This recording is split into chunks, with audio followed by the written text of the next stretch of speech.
오늘 우리가 하나님 앞에 예배 드리는데 우리 성도님들 참 하나님의 은혜 가운데 예배하게 되어진 것 우리가 감사해야 되겠고, 오늘 또 새로 오신 분들 또 이렇게 하나님의 말씀을 들을 수 있고 같이 예배에 참여하게 되어서 너무나도 기쁘게 생각합니다. 우리 성도님들도 말씀을 들을 때 은혜 받으시고, 또 말씀을 들을 때에 기도하는 마음으로 오늘 새로 오신 분들이 이 말씀을 잘 이해할 수 있게 해달라고, 성령 하나님 역사해 달라고 기도하는 마음으로 말씀을 들었으면 좋겠습니다. 오늘 우리가 읽었던 요한복음 3장 16절 말씀, 참 많이 들었던 말씀입니다. 교회 안 다니시는 분들도 간혹 이 말씀은 어디 쪽지에서 보았다든지 교회를 지나가면서 보았다든지 또 교회 다니는 사람을 통해 가지고 한 번씩은 들었던 그런 말씀일 겁니다.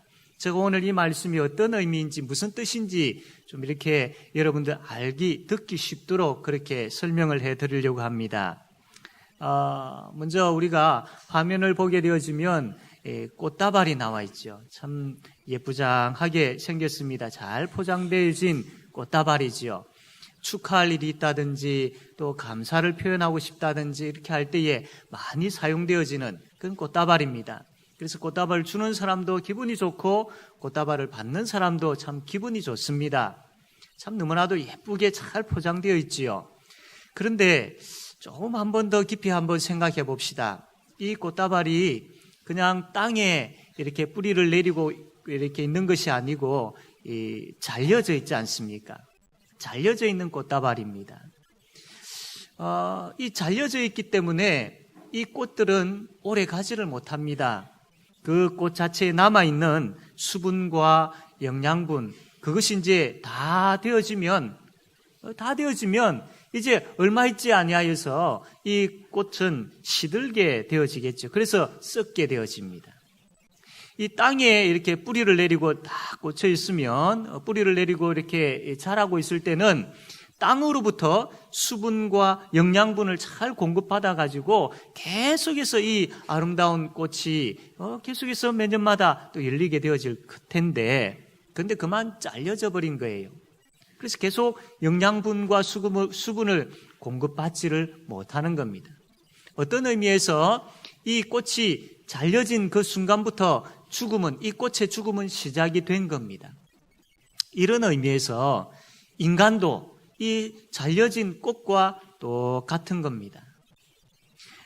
우리 하나님께서 태초에 아담과 하와를 만드셨어요. 그리고 이 아담과 하와는 하나님의 말씀에 순종하며 하나님을 의지하면서 그렇게 살았어요. 하나님께서 이 아담과 하와에게 너무나도 풍성하고 너무나도 좋은 값진 것들을 계속 공급해 주셨어요. 아담과 하와는 하나님으로부터 너무나도 좋고 풍성한 것들을 공급받으면서 아주 풍요롭게 잘 살았습니다.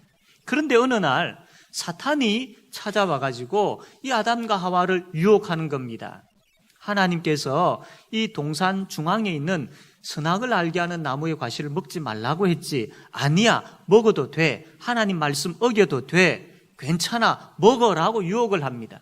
그만 이 아담과 하와가 이 사탄의 유혹을 받아가지고 선악을 알게 하는 나무의 과일을 다 먹어버립니다.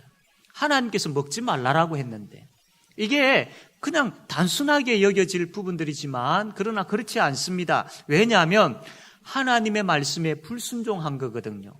하나님의 말씀에 불순종한 게 뭐 이게 대단하냐라고 생각되겠지만 너무나도 큰 잘못입니다. 왜냐하면 하나님께서 이거 다 먹으면 안 돼. 다른 것은 다 해도 돼. 그러나 이것만큼은 하지 마라고 하셨는데 이 아담과 하와가 그것을 해버린 거예요. 불순종한 겁니다. 이것은 어떤 의미가 있느냐면, 하나님, 지금까지는 내가 하나님 의지하고 하나님 사랑하고 하나님께서 말씀하시는 대로 그렇게 순종하며 살았어요. 그러나 이제는 그렇게 안 살래요. 이제는 하나님 필요 없어요. 나 이제 하나님 떠날 거예요. 하나님 나에게 상관하지 마세요. 내 마음대로 살 거예요. 나 하나님 없이도 잘 살 수 있어요. 이것과 똑같은 겁니다. 불순종이라는 게 바로 이런 거예요. 그런 의미에서 이 하나님을 떠난다라는 것, 하나님을 의지하지 아니하고 하나님께 불순종한다라는 이게 죄라는 겁니다. 죄. 바로 이게 죄예요. 하나님을 믿지 않는 것, 이게 바로 죄 중에 제일 큰 죄인 겁니다. 그렇다면 이 하나님을 떠난 사람이 어떻게 되었을까요? 하나님을 떠난 인간은 이제 혼자 스스로 살아야 했습니다. 그전에는 하나님께서 공급해 주시는 그 풍요로운 것 가지고 살았는데 이제 하나님 필요 없다라고 떠나버렸기 때문에 이제는 혼자 스스로 살아야 됩니다. 하나님에게서 잘려져 버린 거예요. 그래서 인간에게 남아있는 것, 이 잘려진 꽃이 자기에게 남아있는 그 수분과 또 영양분을 가지고 지탱하다가 결국은 얼마 되지 아니하여서 썩어버리는 것처럼 이 인간도 더 이상 이제 하나님으로부터 공급을 받지를 못하게 되어지니까 그냥 이 남아있는 인생 시들시들하게 살다가 죽어서 지옥 가게 되어지는 겁니다. 하나님께 죄를 지었기 때문이죠. 더군다나 사람에게는 욕심이라는 게 있습니다. 그래서 그냥 이렇게 살다가 죽지 아니하고 이 죽음을 그냥 그렇게 받아들이지 아니하고 그래도 조금 더 오래 살아보려고 그래도 조금 더 많이 가져보려고 아둥바둥하면서 살아가게 되어지죠. 그런데 어떻습니까? 이미 하나님으로부터 잘려져 버렸기 때문에 하나님으로부터 공급을 받지 못하기 때문에 인간에게는 한계가 있습니다. 한계가. 그래서 이 사람들이 그 한계를 극복하기 위해서 어떻게 합니까? 다른 사람이 가지고 있는 것에 눈을 돌리기 시작합니다. 그래서 그 사람의 것들을 착취하고 빼앗으려고 하죠. 그래서 무엇이 생깁니까? 생존 경쟁이라는 것이 생깁니다. 그리고 강한 자는 약한 자를 짓밟고 약한 자의 것을 빼앗으려고 하는 그러한 일들이 생깁니다. 그렇게 사람들은 자기의 한계를, 자기의 부족을 극복해 보려고 막 그렇게 노력을 하고 열심히 합니다. 그러면 어떻습니까? 그 일들로 인해서 갈등이 생기죠. 갈등이 생기니까 싸움이 일어나게 되어지죠. 싸움이 커지니까 나라와 나라가 싸우게 되어지는 전쟁이 일어나게 되어지는 겁니다. 이렇게 사람들이 아둥바둥하면서 노력을 한다 하더라도 이미 하나님으로부터 잘려져 버렸기 때문에 공급받지 못하기 때문에 다른 사람의 것을 아무리 많이 이렇게 빼앗고 착취한다고 해서 그 사람이 영원히 복되게 살 수 있는 인생이 될 수 없다라는 겁니다. 죽어서 지옥 가는 그 문제를 인간 스스로는 해결할 수 없다라는 겁니다. 그럼에도 불구하고 사람들은 착각합니다. 내가 열심히 노력하면 그것쯤이야 해결할 수 있어. 죽어 지옥 가는 것? 아니, 내 노력하면 해결돼. 라고 하면서 사람들은 열심히 종교 생활을 해봅니다. 그리고 사람들은 또 열심히 착한 일들도 많이 해봅니다. 수행도 해봅니다. 또 많은 업적도 쌓아보려고 합니다. 그러면 이러한 것들을 통해서 죽어 지옥 가는 이 문제는 해결되겠지라고 생각하면서 말이죠. 그러나 그것으로 결코 이 문제가 해결되지 않습니다. 예를 들어보면 사람들은 좀 더 풍요롭게, 좀 더 평화롭게 살려고 많이들 노력을 했습니다. 그래서 여러 가지 많은 교육도 하게 되어지고 기술이나 과학도 많이 발전을 시켜보곤 합니다. 물론 잘된 교육과 또 기술과 발전이 사람에게 아주 유익한 것을 가져다 준 것은 사실입니다. 그래서 우리가 좀 편안하게 살 수 있었잖아요. 그런데 어떻습니까? 오히려 이 기술과 과학이 발달함을 통해 가지고 우리에게 많은 유익을 주기도 했지만 또 한편으로는 많은 손해를 주기도 했습니다. 예를 들면 이런 부분들이 있죠. 노벨이라는 사람이 있습니다. 여러분 노벨상을 이제 창시한 이 노벨이라는 사람인데 이 노벨이라는 사람은 어떻게 하면 좀 이 공사일을 한다든지 또 혹은 큰 암벽을 뚫는다든지 이게 안전하게 할 수 있을까? 예전에는 사람들이 막 이렇게 일을 하다가 산이 무너져서 그게 깔려 죽기도 하고 공사일을 하다가 다치기도 하고 하는데 어떻게 하면 이 사람의 수고를 좀 더 들고 안전하게 일들을 할 수 있을까 고민하는 가운데 이 사람이 개발한 것이 뭐냐면 폭약인 폭약. 바로 이 다이너마이트라고 하죠. 이것을 개발을 한 겁니다. 그래서 이게 건설 현장에 아주 유용하게 잘 사용되었습니다. 이런 좋은 점도 있지만 그런데 이게 어떻게 악용되어졌느냐면 이게 군인들 손에 들어가게 되어진 거예요. 그래서 이 군인들이 이것을 가지고 여러 가지 것들을 막 만들어내기 시작합니다. 폭약을 만들어내기 시작합니다. 전쟁의 물자로 만들어내기 시작합니다. 그래서 좋은 의도로 만들어졌지만 이것이 나중에는 1차, 2차 세계대전, 여기저기 일어나는, 지금도 일어나고 있는 많은 전쟁에 이 폭약이 사용되어져서 수많은 사람들이 죽었지 않습니까?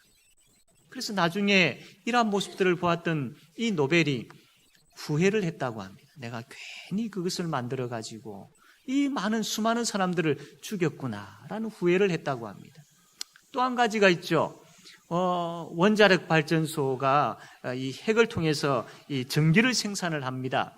그래서 우리에게 많은 유익을 주곤 합니다. 이 전기를 통해 가지고 우리가 아주 편안하게 생활을 하지 않습니까? 그런 유익을 줍니다. 그러나 어떻습니까? 이 핵이 이 전기만 생산하는 거기에만 사용되어집니까? 아니죠. 지금 온 세계가 이 핵에 관심을 가지고 있습니다. 특별히 우리나라 같은 경우에는 지금 북한에서 이제 내일이나 모레쯤 이 핵실험을 하지 아니할까, 이런 이 신경이 많이 곤두서 있습니다. 미국도 이 북한의 핵실험에 대해서 미국뿐만 아니라 중국이나 러시아나 일본이나 이 주위에 있는 이 나라들이 이 핵에 대해서 많은 관심을 가지고 있습니다. 온 세계가 이 핵으로 인하여서 지금 여러 가지 많은 혼란이 있고 갈등이 있는 게 현실입니다. 이 핵이 한번 폭발하게 되어지면 어마어마한 사람들이 죽기 때문이죠. 너무나도 무서운 무기입니다. 이 전기를 생산하고 유용하게 사용하기 위해서 개발되어졌던 이것이 사람을 잔인하게 그리고 수많은 사람들을 죽이는 곳에 사용되어집니다. 한 예를 들면 얼마 전에 오래되었죠. 일본에 쓰나미가 일어나가지고 그 원자력 발전소를 덮쳤습니다. 붕괴되었습니다. 그것으로 인하여서 어떤 일이 벌어졌습니까? 그 일대에 사람들이 살지를 못하게 되어지고 기형 물고기라든지 이런 기형 식물이라든지 이런 것들이 막 나타나지 않았습니까? 이처럼 사람들이 많은 기술을 개발하고 과학을 개발하고 교육을 하고 그걸 통해서 많은 사람들에게 유익한 것은 있지만 그러나 그것이 참된 평안을 가져다 주고 참된 풍요로움을 가져다 주고 그래서 이 사람이 가지고 있는 이 죽음의 문제를 해결해 줄 수 없다라는 것을 우리가 이 사건들을 보면 잘 알 수가 있습니다. 인간 스스로 아무리 노력한다고 해가지고 죽어 지옥 가는 이 문제는 결코 해결할 수가 없습니다. 그래서 누가 찾아와서 이 죄의 문제, 죽어 지옥 가는 문제 이게 해결해 주지 아니하면 인간 스스로는 결코 해결할 수 없습니다. 그래서 하나님께서 하나님의 아들이신 예수님을 이 땅에 보내신 겁니다. 우리의 이 죽음의 문제, 우리의 이 죄의 문제를 해결해 주시기 위해서 우리 스스로는 이걸 해결할 수 없거든요. 우리 스스로는 이것을 해결할 수 없고 이 죄 때문에 죽어 지옥 갈 수밖에 없는 이미 우리는 죽은 인생인데 이 문제를 우리 스스로 해결할 수 없기에 하나님께서 예수님을 이 땅에 보내셨다라는 겁니다. 그러면 예수님께서 이 땅에 오셔가지고 어떤 일을 하셨을까요? 성경 말씀에 보면 마가복음 10장 45절에 이렇게 기록되어 있습니다. 인자가 온 것은, 이 인자라는 것은 예수님을 이야기합니다. 인자가 온 것은 섬김을 받으려 함이 아니라 도리어 섬기려 하고 자기 목숨을 많은 사람의 대속물로 주려 함이니라. 이 무슨 말씀이냐면 예수님께서 이 땅에 오셔가지고 어떤 일을 하셨느냐면 죽으셨다라는 겁니다. 예수님이 왜 이 땅에 오셨느냐면 죽기 위해서 오셨다라는 겁니다. 아니, 하나님의 아들이신데 하나님의 아들이시면 섬김을 받으셔야지요. 그런데 섬김을 받지 아니하시고 오히려 죽으셨다라는 겁니다. 우리를 위해서 희생하셨다라는 겁니다. 희생하기 위해서, 죽기 위해서 예수님께서 이 땅에 오셨다라는 겁니다. 이게 말이 됩니까? 그런데 예수님은 죽기 위해서 이 땅에 오셨다라고 말씀을 하셨습니다. 그리고 실제로 십자가에서 죽으셨습니다. 그러나 예수님의 죽음은 단순한 죽음이 아니에요. 왜 죽으셨느냐? 그게 참 중요하지요. 왜 죽으셨습니까? 바로 우리 때문에 죽음의 자리에 있는 죽어 지옥 갈 수밖에 없는 우리를 구원해 주시기 위해서, 우리를 살리시기 위해서 대신 죽으신 것입니다. 우리 대신 죽으시기 위해서 오셨고 실제로 우리 대신에 죽으셨습니다. 그렇다면 그 예수님이 죽으신 것하고 나하고 무슨 상관이 있느냐라는 그런 의문이 들지요. 상관이 있습니다. 너무나도 놀라운 상관이 있습니다. 여러분, 이 죄라는 것은 값을 치루어야 합니다. 마땅히 값을 치러야 되죠. 성경에 보니까 로마서 6장 23절에 이렇게 기록이 되어 있습니다. 우리 한번 다 같이 한번 앞에 한번 보시고 한번 읽어볼까요? 다 같이 한번 읽겠습니다. 시작. 죄의 삭은 사망이요 라고 했습니다. 예. 죄는 값을 치러야 되는데 그 죄에 대한 값이 뭐냐면 죽음이라는 겁니다. 죄는 죽어야만 그 값을 치를 수 있다라는 이 이야기를 하고 있는 겁니다. 근데 문제는 우리가 다 죄인이라는 겁니다. 성경 로마서 3장 23절 말씀 보니까 이렇게 기록되어 있습니다. 모든 사람이 죄를 범하였음에 모든 사람이 다 죄인이라는 겁니다. 그래서 하나님의 영광에 이르지 못하더니 이 죄 때문에 하나님의 영광에 이르지 못한다는 겁니다. 다시 이야기하면 죄값으로 죽음을 맞이하고 영원한 지옥 불못에 들어가게 되어진다는 겁니다. 그 죄 때문에 죄를 가지고 있는 나도 그 죄 때문에 영원한 지옥 불못에 들어가게 될 수밖에 없다. 들어가게 되어진다. 이 말씀을 하고 있는 겁니다. 더 큰 문제는 앞에서 이야기한 것처럼 우리가 죄로 인하여서 죽어 지옥 가게 되었는데 이 문제를 내 스스로 해결할 수 없다라는 겁니다. 이 세상에는 이 문제를 해결할 수 있는 방법이 아무것도 없다라는 겁니다. 그래서 예수님께서 오신 거예요. 이 우리의 죄 문제, 우리의 죽음, 지옥 가는 이 문제를 해결해 주실 수 있는 분이 예수님밖에 없기 때문에 예수님이 이 땅에 오신 겁니다. 이것을 성경은 뭐라고 이야기하느냐면 요한복음 14장 6절에 이렇게 말씀을 하고 있습니다. 우리 한번 다 같이 읽겠습니다. 시작.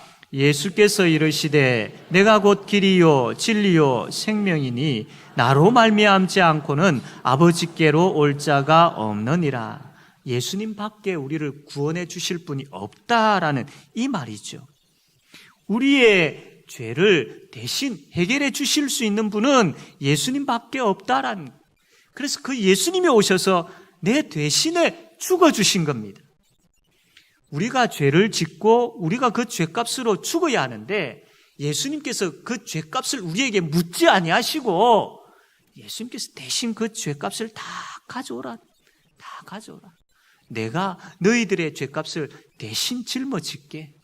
내가 너희들의 죄 대신에 죽어 줄게라고 하시면서 예수님께서 다 우리의 죄값을 다 가져오라라고 하신 거예요. 그리고 우리의 죄값을 대신 짊어지시고 십자가에서 돌아가신 겁니다. 그래서 그 예수님이 우리 죄 대신에 십자가에 돌아가셨기 때문에 우리 죄 문제가 해결되어진 거예요. 우리 죄 문제가, 저와 여러분의 죄 문제가 해결되어졌습니다. 그 죄 문제가 해결되어지니까 자연적으로 죽음의 문제, 죽어 지옥 가는 문제도 해결되어진 겁니다. 이게 정말 진리입니다. 이게 복된 소식입니다. 여러분, 아니 그걸 우리가 어떻게 알 수 있습니까? 라고 하지요. 알 수 있습니다. 분명한 증거가 있습니다. 그 증거가 뭐냐면 예수님께서 다시 살아나셨습니다. 부활하셨습니다. 예수님께서는 우리 죄를 대신 짊어지시고 우리 죄값을 대신 치르기 위해서 십자가에 못 박혀 돌아가셨습니다. 그런데 예수님은 죽음으로 끝나지 않으셨습니다. 만약에 예수님께서 죽음으로 끝나버리셨다면 죄 문제 해결 안 된 거예요. 죽어 끝나버리고 무덤에 계속 묻혀 계신다면 우리 죽어 지옥 가는 문제 우리 해결 안 된 거예요. 그러나 예수님 다시 살아나셨습니다. 왜냐하면 우리 죄 문제를 예수님께서 해결해 주셨거든요. 대신 죽어주심으로 해결해 주셨거든요. 그러면 죄 문제가 해결되어졌다면 우리가 고민하고 걱정하고 있는 죽어 지옥 가는 문제도 자연적으로 해결되어진 거예요. 죄 문제 해결되어졌죠. 죽음의 문제 해결되어졌죠. 그러면 예수님께서 죽어 있을 필요가 없으신 거예요. 그래서 예수님 다시 살아나신 겁니다. 예수님이 다시 살아났다라는 것은 우리의 죄 문제가 해결되어졌구나라는 것을 증거하고 있는 거예요. 예수님께서 다시 살아나셨다라는 것은 죽어 지옥 가는 문제가 해결되어졌구나라는 것을 증거하고 있는 거예요.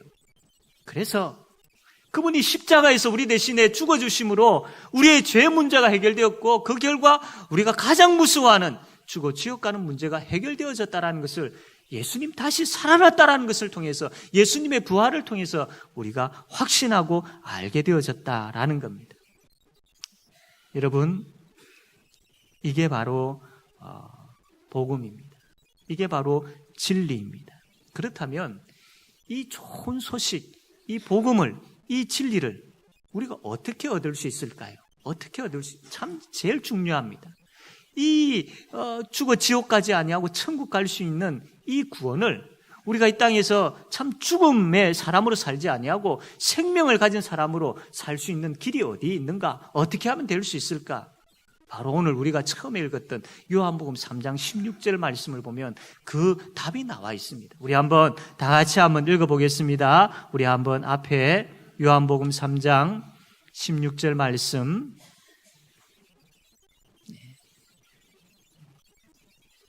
제가 우리 다 같이 한번 읽겠습니다. 시작. 하나님이 세상을 이처럼 사랑하사 독생자를 주셨으니 이는 그를 믿는 자마다 멸망하지 않고 영생을 얻게 하려 하심이라. 아멘. 믿으시면 됩니다.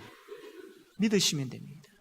조금 전에 제가 말씀드린 예수님이 나를 위해 죽으셨다. 그리고 예수님이 3일 만에 다시 살아나셔서 나의 죄와 나의 죽음의 문제를 완전하게 해결해 주셨다. 이것을 믿으시면 됩니다. 이 믿는다라는 것은 그대로 받아들이는 겁니다. 받아들이는 겁니다. 내가 받아들이겠습니다. 내가 이것을 진리로 알고 내가 이것을 그대로 받아들이겠습니다. 그러면 됩니다. 이게 바로 믿음이거든요. 믿음은 이 사실을 그대로 받아들이는 겁니다. 오늘 제가 여러분에게 이 세상에서 가장 복된 소식을 전해드렸습니다. 여러분, 이것을 들으신 분들인데 그냥 듣지 마시고 이것을 듣고 마음으로 받아들이십시오. 인정하십시오. 받아들이십시오. 그렇구나. 이게 진리구나. 내가 그대로 받아들이겠다라고 그렇게 결단하십시오. 이게 바로 믿음이라는 겁니다. 믿음이라는 것. 이 믿음이 있을 때에, 이것을 그대로 받아들일 때에 여러분 너무나도 놀라운 변화가 일어납니다. 어떤 변화가 일어나느냐면 첫 번째로요, 죄 용서함을 받게 되어집니다. 여러분, 평생에 죄책감을 가지고 살고 있는 부분들 안 있습니까? 죄책감. 나를 계속 따라오고 있는 죄책감. 과거에 지었던 그 죄가 생각나고 또 생각나고 그 죄로 인하여서 내 마음이 편치 않냐고 그렇게 살아온 그 죄책감들 있지 않습니까? 여러분, 예수님을 믿으면 그 죄책감의 문제, 평생 나를 따라왔던 그 죄책감의 문제가 해결되어집니다. 그리고 참 우리가 연약하지요.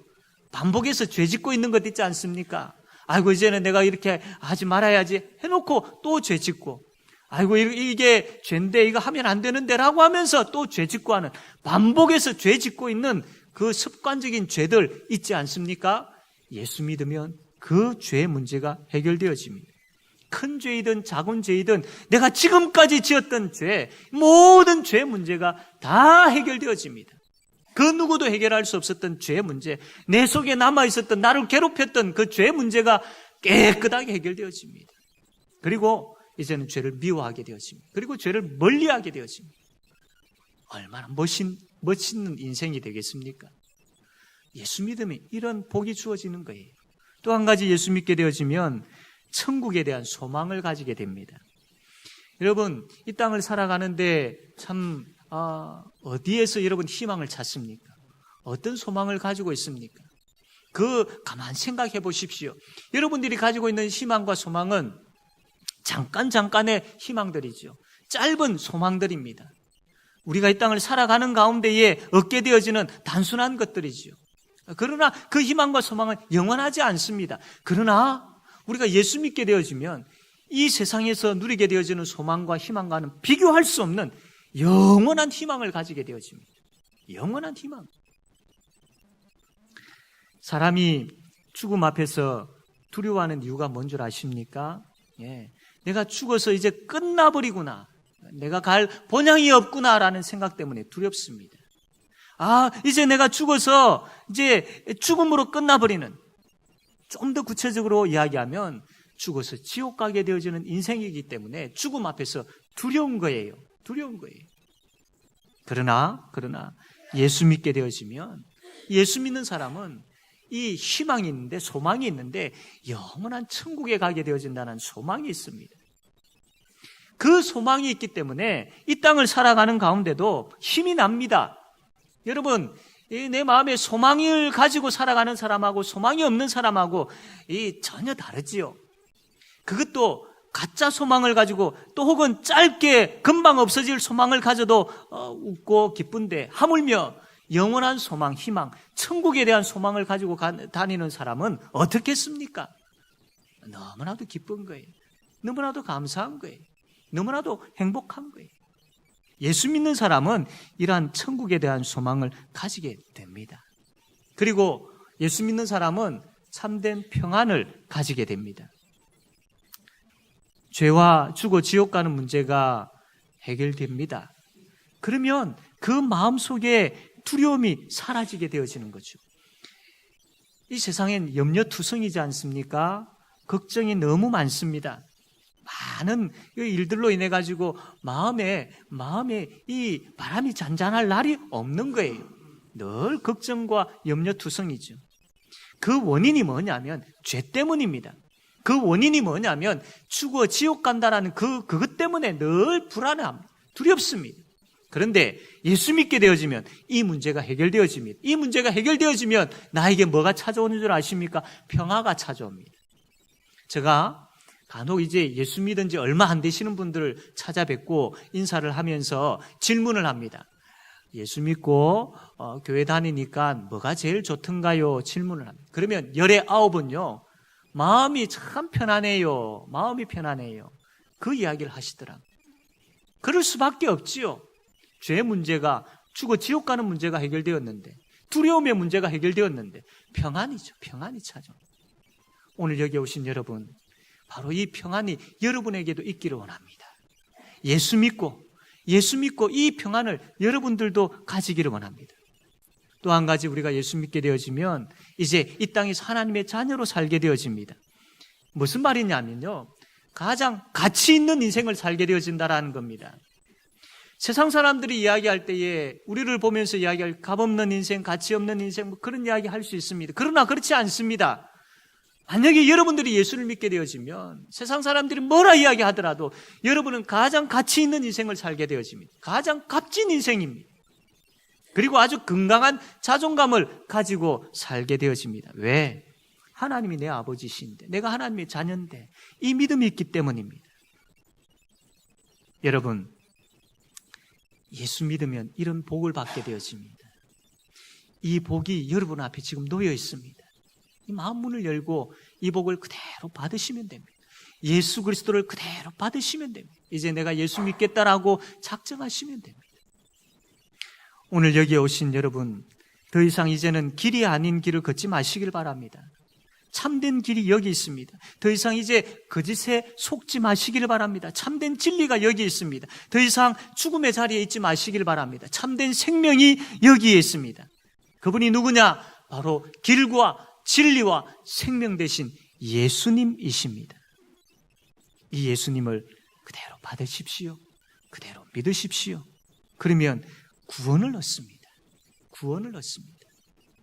이 구원이 여러분 모두에게 다 임하게 되어지기를 원합니다. 여러분 마음을 여시고 이제 내가 예수 믿겠습니다라고 고백하고 예수님을 받음으로 인하여서 이 놀라운 구원의 복, 이 세상에서 제일 큰 구원의 복, 이 구원의 복을 모두 받아 누리는 그런 은혜가 여러분들에게 가득하게 되어지기를 바랍니다. 아멘.